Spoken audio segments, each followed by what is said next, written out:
Hello student, welcome to my channel Sarvan lecturer. आज के इस वीडियो में मैं आपको बताने वाला हूं कि जो आपका क्लास 10 हिंदी में निबंध आता है, निबंध हम कैसे लिखें। बिल्कुल सही तरीका, अगर आप 100% जैसा मैं बताने वाला हूं ऐसा निबंध लिखोगे। आज मैं आपको लिखकर समझाने वाला हूं। यहां देख सकते हो मैंने बहुत अच्छे तरीके से लिखा है। अगर आप ऐसे बोर्ड एग्जाम में निबंध लिखोगे तो आपका 1 मार्क भी नहीं कटेगा, एग्जामिनर 1 मार्क भी नहीं काट पाएगा। और आज मैं आपको बताऊंगा कि 5 सबसे महत्वपूर्ण निबंध जो बोर्ड एग्जाम 2022 के लिए सबसे ज्यादा इंपॉर्टेंट है। अगर आप 2022 बोर्ड एग्जाम में पेपर देने वाले हो तो ये 5 निबंध आप तैयार करके जाना। अगर आप ये 5 निबंध तैयार कर लेते हो तो आपका 1 मार्क भी नहीं कटेगा। और एग्जामिनर कैसे निबंध को चेक करता है अभी मैं आपको बताऊंगा। और सबसे अच्छा, अगर जैसा मैं बताने वाला हूं ऐसा लिखोगे तो सबसे अच्छा आपका निबंध रहेगा और 100% आप फुल मार्क पाओगे। ठीक है, 100% आपका फुल मार्क मिलेगा, क्योंकि मैं बहुत अच्छे से बताने वाला हूं। एक टॉपर की कॉपी से मैं आपको बताने वाला हूं जैसा एक टॉपर लिखता है। तो आप लोग ये 5 निबंध तैयार करके जाना बोर्ड एग्जाम में। और जैसा बताने वाला हूं अगर वैसे बोर्ड एग्जाम में लिखोगे तो आपका 1 मार्क भी नहीं कटेगा, फुल मार्क आपको बोर्ड एग्जाम में मिलेगा। और ऐसे अगर लिखोगे तो एग्जामिनर एक बार देखेगा तो आपको फुल मार्क निबंध में जरूर देगा। तो सबसे पहले मैं आपको बता दूं 5 सबसे महत्वपूर्ण निबंध जो बोर्ड एग्जाम के लिए सबसे ज्यादा इंपॉर्टेंट है, उसे आपको तैयार करके ही जाना है। अगर आप 10th में हो तो ये 5 निबंध आप तैयार करके ही जाना, ताकि आपका 1 बार भी ना कटे। पहला निबंध आप देखो, प्रदूषण की समस्या तथा समाधान। इसको मैंने ऑलरेडी पढ़ाया है। जो प्रदूषण की समस्या है तथा समाधान, इस पर आपको निबंध लिखना है, जो बोर्ड एग्जाम 2022 के लिए सबसे ज्यादा इंपॉर्टेंट है। आपको ये निबंध तैयार करके ही जाना है। मैंने देखा है बोर्ड एग्जाम में कई बार आया है, रिकॉर्ड तोड़ चुका है। बोर्ड एग्जाम में हर बार पूछा जाता है प्रदूषण की समस्या तथा समाधान। 5 निबंध पूछा जाएगा, उसमें से किसी एक को लिखना रहेगा। मैं आपको जितना बता रहा हूं इसमें से आपका कम से कम 2-3 निबंध बोर्ड एग्जाम में आएगा। और अगर आप इतना तैयार कर लोगे तो आपका 1 नंबर भी नहीं कटेगा। दूसरा जो हमारा मोस्ट इंपॉर्टेंट निबंध है जो बोर्ड एग्जाम 2022 के लिए सबसे ज्यादा इंपॉर्टेंट है, भ्रष्टाचार एक समस्या। भ्रष्टाचार लगातार बढ़ता जा रहा है, तो वो एक समस्या हो चुका है जनता के लिए। तो इस पर भी निबंध आपके बोर्ड एग्जाम में कई बार पूछा गया है। बोर्ड एग्जाम 2022 में भी पूछा जा सकता है। तो आप लोग तैयार करके ही जाना, जितना मैं बता रहा हूं वो तैयार करके ही जाना। तीसरा जो आपके लिए सबसे ज्यादा इंपॉर्टेंट निबंध है प्रेजेंट टाइम के लिए 2022 बोर्ड एग्जाम के लिए, कि कोरोना वायरस पर निबंध। देखो, कोरोना वायरस पर निबंध आपके बोर्ड एग्जाम में 100% पूछा जा सकता है, क्योंकि ये आपका नया निबंध है और बहुत ज्यादा इंपॉर्टेंट निबंध है। ठीक है, अभी मैं आपको बताऊंगा कैसे बोर्ड एग्जाम में लिखना है, बहुत आसान तरीके से। और आप अपने खुद लिखोगे, याद हो या ना याद हो, आप निबंध लिख कर आओगे, क्योंकि बहुत अच्छी ट्रिक बताने वाला हूं। एंड जनसंख्या वृद्धि, आप लोगों ने देखा होगा लगातार जनसंख्या में वृद्धि हो रहा है, जिससे प्रदूषण की समस्या यानी कि प्रदूषण भी बढ़ रहा है। जैसे जहां अगर मतलब जितनी जनसंख्या बढ़ेगी उतना ज्यादा पोल्यूशन भी बढ़ेगा, क्योंकि प्रदूषण भी बढ़ेगा। और उतना ज्यादा जनसंख्या यानी कि जनसंख्या वृद्धि को नियंत्रण करना चाहिए, ज्यादा जनसंख्या वृद्धि नहीं करना चाहिए। एंड 5वां जो हमारा इंपॉर्टेंट निबंध है वो है विज्ञान वरदान या अभिशाप। देखो, विज्ञान वरदान है या अभिशाप, ये बोर्ड एग्जाम के लिए बहुत ज्यादा इंपॉर्टेंट निबंध है। तो तैयार करके ये 5 निबंध आप तैयार करके जाते हो तो मैं गारंटी लेता हूं आपका 1 भी नंबर नहीं जाएगा। और अभी मैं आपको लिखने का सही तरीका बताऊंगा, वैसे आपको बोर्ड एग्जाम में लिख कर आना है। जितने शब्दों में लिखने के लिए बोले सिर्फ उतने में लिखो। जितने शब्दों में बोर्ड एग्जाम में कहा है, अगर 250 वर्ड्स में कहा है तो आप 250 वर्ड, 300 वर्ड्स में कहा है तो 300 वर्ड्स में लिखो। ऐसा नहीं कि आपने 2-3 पेज भर दिया लिख कर, ऐसे में आपको ज्यादा नंबर नहीं मिलेगा। अगर आप बिल्कुल सटीक, आप हेडिंग अच्छे से हेडिंग डालकर लिखते हो और अगर आप सही से लिखोगे तो आपको फुल मार्क मिलेगा, भले ही आप कम ही लिखो।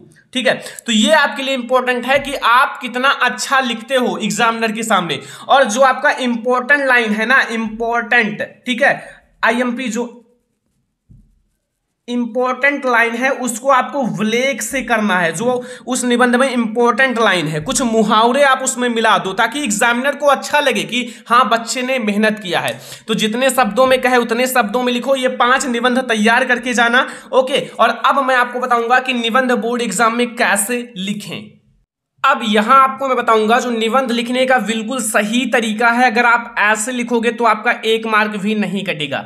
देख सकते हो, सबसे पहले आपको डालना है जो आपका प्रश्नोत्तर संख्या है, कौन सा प्रश्नोत्तर आपके बोर्ड एग्जाम में आता है। जैसा कि यहाँ जो आपका प्रश्नोत्तर नंबर 11 आता है, और मैं आपको बताऊंगा जैसे आपके बोर्ड एग्जाम में जो निबंध है, ठीक है, जो आप लोगों का निबंध है, जैसे कोरोना वायरस पर निबंध मैं आपको लिखना सिखाऊंगा, जो बोर्ड एग्जाम 2022 के लिए सबसे ज्यादा इंपॉर्टेंट है, कोरोना वायरस पर निबंध। तो इसको मैं आपको बताऊंगा कैसे बोर्ड एग्जाम में लिखना है। लाइक कीजिए, आपके बोर्ड एग्जाम में तीसरे नंबर पे आया है कोरोना वायरस पर निबंध, तो यहां आप तीसरा डाल देना, फिर आप लोग लिख देना कोरोना वायरस पर निबंध, ठीक है। यहां आप लोग लिख देना कोरोना वायरस। फिर आपको सबसे ज्यादा इंपॉर्टेंट पॉइंट ये है, सबसे ज्यादा इंपॉर्टेंट है कि आपको रूपरेखा लिखना है। एग्जामिनर जब देखेगा रूपरेखा, और इधर आपको अंडरलाइन कर देना है, जैसा मैंने अंडरलाइन किया है, एक तरफ आपको अंडरलाइन करना है बोर्ड एग्जाम की कॉपी में।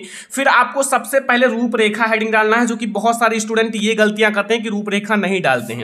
आपको रूपरेखा हेडिंग जरूर डालना है। यहां से एग्जामिनर को पता चलेगा कौन कौन से हेडिंग्स को स्टूडेंट ने डिस्क्राइब किया है, वर्णन किया है। तो सबसे पहले हमने इसमें वर्णन किया है प्रस्तावना, फिर मैंने किया है कोरोना कैसे फैलता है, फिर मैंने किया है कोरोना जो वायरस है से बचने का उपाय, जो कोरोना वायरस उससे बचने का उपाय क्या है, कौन सी उपाय जनता को करनी चाहिए, लोगों को करनी चाहिए, एंड कोरोना वायरस के लक्षण, आखिर कोरोना वायरस के लक्षण कौन कौन से हैं, वैक्सीन की खोज, जैसा कि आपको पता है कि टीकाकरण कोरोना वायरस का स्टार्ट है, तो वैक्सीन की खोज भी हो चुकी है। लॉकडाउन में जो आपका लॉकडाउन की भारत में पहली पहल, लॉकडाउन भी लगा हुआ था आपको पता है, और उपसंहार। तो इतने आपके हेडिंग्स हैं, इसको डिस्कस करने वाला हूं इस कोरोना वायरस के निबंध में।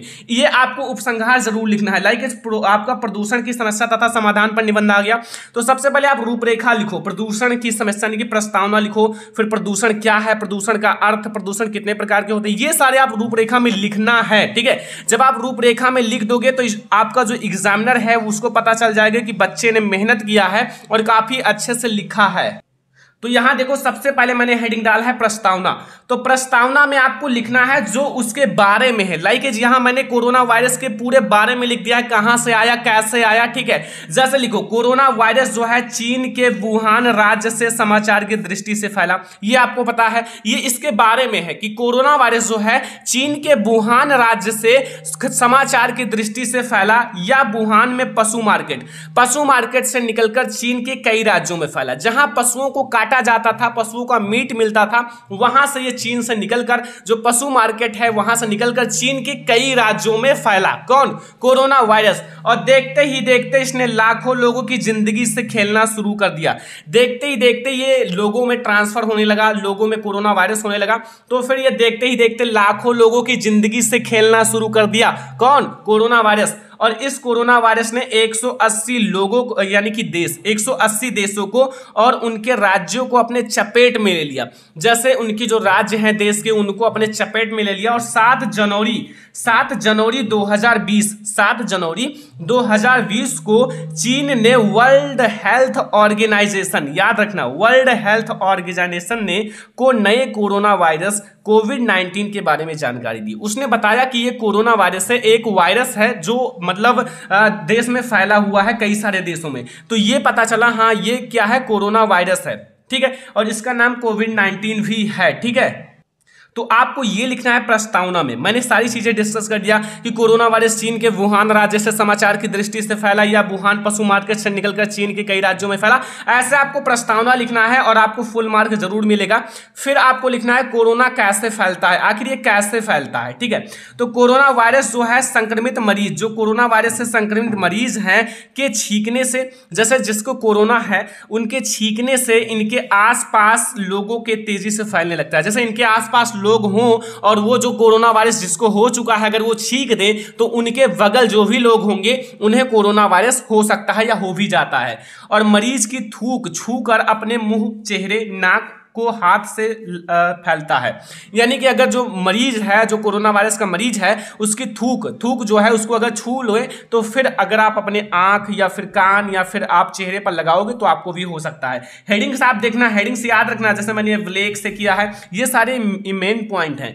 या बिना लक्षण दिखाए 14 दिनों तक एक्टिव हो सकता है, यानी कि बिना लक्षण को दिखाए 14 दिनों तक रहेगा आपके शरीर में। तो यहां आपको हेडिंग्स अच्छे से लिखना है। हेडिंग एग्जामिनर ज्यादा देखता है, जैसे मैंने लिखा है कोरोना वायरस कैसे फैलता है, फिर मैंने यहाँ ब्लैक से अच्छे से अंडरलाइन कर दिया ताकि अच्छा लगे। ठीक है, तो ये हमारा दूसरा है। अब हम लोग डिस्कस करेंगे कोरोना वायरस से बचने का उपाय। तो यहां हमारा हेडिंग है कोरोना वायरस से बचने का उपाय। देखो, कोरोना वायरस से बचने का उपाय कैसे, अपने हाथों को समय समय पर 20 सेकंड तक धोते रहें। जैसे अपने हाथों को समय समय पर 20 सेकंड पर धोते रहें, क्योंकि अगर आपका हाथ साफ होगा, हाथ जो है आपका चेहरे, नाक, हाथ, कान सब जगह लगता है, तो उसको आप बार बार धो, 20 सेकंड तक आप धोते रहें। और हैंड सैनिटाइजर, जो कि बहुत ज्यादा इंपॉर्टेंट है, हैंड सैनिटाइजर का प्रयोग करें। और अपने मुंह, जो अपने मुंह पर मास्क जरूर लगाएं। जैसा कि आपको पता है कि मास्क बहुत ज्यादा इंपॉर्टेंट है, आपके जो नाक है उसको, उसके द्वारा और मुंह के द्वारा किसी को जाने नहीं देता, कोई भी वायरस है तो उसे जाने नहीं देता, तो ये बहुत ज्यादा इंपॉर्टेंट है। और इससे बचने के लिए सरकार ने लॉकडाउन का फैसला कर लिया, जो इस समय सही उपाय है। तो लॉकडाउन का भी फैसला सही उपाय है, क्योंकि जब लॉकडाउन लग जाएगा तो लोग इकट्ठा नहीं होंगे, तो फिर ऐसे में कोरोना वायरस के फैलने का चांस कम होगा। ओके, फिर यहाँ कोरोना वायरस के लक्षण, आखिर कोरोना जिसको हो जाता है उसके लक्षण क्या हैं, तो उसको तेज बुखार आएगा, तेज बुखार, गले में दर्द, जो गला है उसमें दर्द होगा, खांसी आएगा, सांस लेने में तकलीफ होगा, जो सांस लेने में तकलीफ होगा, और फेफड़ा कमजोर होना, यानी कि जब फेफड़ा कमजोर हो जाएगा तो उसको ऑटोमेटिक सांस लेने में दिक्कत होगा, या शरीर के अंगों को नाकाम कर देती हैं, जैसे जो शरीर के अंग हैं उन्हें नाकाम कर देती हैं, और जिससे मनुष्य की मृत्यु हो जाती है, जिससे मनुष्य की मृत्यु भी हो सकती है। बहुत सारे लोग कोरोना वायरस के कारण मर भी गए हैं। फिर यहाँ वैक्सीन की खोज, आपको पता है कि वैक्सीन मिल चुका है, टीकाकरण भी स्टार्ट है, बहुत सारे लोगों में टीकाकरण हो चुका है। तो कोविड-19 से लड़ने के लिए हमारे वैज्ञानिक जो है, डॉक्टर लगातार रिसर्च में लगे रहे, लगातार रिसर्च में लगे रहे कि कोई इसका दवा मिल जाए तो अच्छा रहे, कोई वैक्सीन मिल जाए तो अच्छा रहे। अंततः जो डॉक्टर और एवं वैज्ञानिक ने सफलता हासिल किया, अंत में जो डॉक्टर हैं या वैज्ञानिक हैं सभी लोगों ने सफलता हासिल किया और वैक्सीन बनाने में सफल रहे, जो वैक्सीन है बनाने में सफल रहे। और इसमें आयुर्वेदिक एवं होम्योपैथिक संस्थाएं भी शामिल हैं, इसमें जो आयुर्वेदिक हैं, होम्योपैथिक हैं, संस्थाएं भी शामिल हैं। आज बहुत ज्यादा लोगों में वैक्सीन लग चुका है, बहुत सारे लोगों को वैक्सीन लग चुका है, बहुत सारे जो जनता है उनको वैक्सीन लग चुका है। तो ऐसे में ये वैक्सीन काफी ज्यादा इंपॉर्टेंट है, लेकिन अभी बिल्कुल सफल नहीं है कि बिल्कुल ये काम ही करेगा। ओके, लेकिन सही है, वैक्सीन की खोज हो भी चुकी है। अब देखो, लॉकडाउन की भारत में पहली पहल, जो लॉकडाउन की भारत में पहली पहल, यहां अब आपको लिखना है कि 21 मार्च को प्रधानमंत्री श्री नरेंद्र मोदी के नेतृत्व में भारत की समस्त जनता के साथ, जो भारत की समस्त जनता के साथ भारत में लॉकडाउन कर दिया। जैसे लॉकडाउन कर दिया गया, इसके चलते 4 बार यही निर्णय किया गया, मतलब इसके चलते 4 बार यही निर्णय किया गया लॉकडाउन का, कि ताकि जनता इकट्ठा ना हो और कोरोना वायरस से बचे। ठीक है, क्योंकि अगर कोरोना वायरस हो जाता है तो काफी खतरनाक होता है। एंड इसी के चलते दुकान, दफ्तर, स्कूल, होटल सब बंद कर दिए गए और भीड़ भाड़ से सभी जनता को दूर रहें। इससे प्रदूषण में भी कमी हुई। जब गाड़ी मोटर शहर में कम चलने लगे तो फिर इससे प्रदूषण काफी ज्यादा कम हुआ। तो ये है हमारा लॉकडाउन, जो आपका लॉकडाउन की भारत में पहली पहल। अब आपको लास्ट में लिखना है उपसंहार, ये बहुत ज्यादा इंपॉर्टेंट है। देखो, 3 चीज इसमें बहुत ज्यादा इंपॉर्टेंट है। एक आपका यहाँ रूपरेखा, एक प्रस्तावना, एक उपसंहार, बीच में आप चाहे जो भर दो। ठीक है, ये बहुत ज्यादा इंपॉर्टेंट है। उपसंहार देखो कि देखा जा रहा है जहां मरीज का इलाज चल रहा है, जहां मरीज का इलाज तो चल रहा है और मरीजों की संख्या में कमी आ रही है, कोरोना वायरस के मरीजों में संख्या में कमी भी आ रही है, वहीं अब तीसरी लहर दस्तक दे रही है, जो आपका वायरस का नया वेरिएंट ओमिक्रॉन, नाम सुना होगा, ओमिक्रॉन भी अब दस्तक दे रहा है, सुनने में आ रहा है और अपना प्रकोप फैला रहा है। सभी लोग उससे बच कर रहें ताकि वो अपना प्रकोप नहीं फैला सके। सभी लोग मास्क का प्रयोग करें, हैंड सैनिटाइजर का प्रयोग करें एंड अपने हाथ को धोते रहें ताकि वो अपना प्रकोप ना फैला पाए।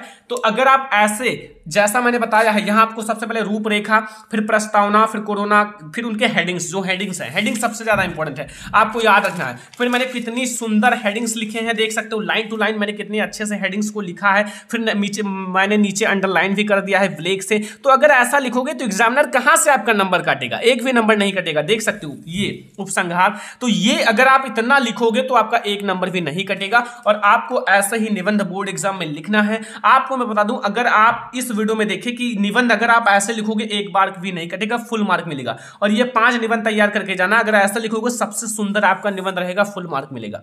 वीडियो पसंद आया हो लाइक करना, शेयर करना अपने फ्रेंड्स के साथ, चैनल पर नया हो तो सब्सक्राइब कर लेना। और ये सबसे अच्छा है निबंध लिखने का तरीका, आई होप कि आपको पसंद भी आया होगा। शेयर कर दो सभी फ्रेंड्स के साथ ताकि वो भी पता चल रहे कि निबंध कैसे लिखा जाता है, एक भी मार्क ना कटे। चलो फिर मिलते हैं नेक्स्ट इंपॉर्टेंट वीडियो में, तब तक के लिए धन्यवाद।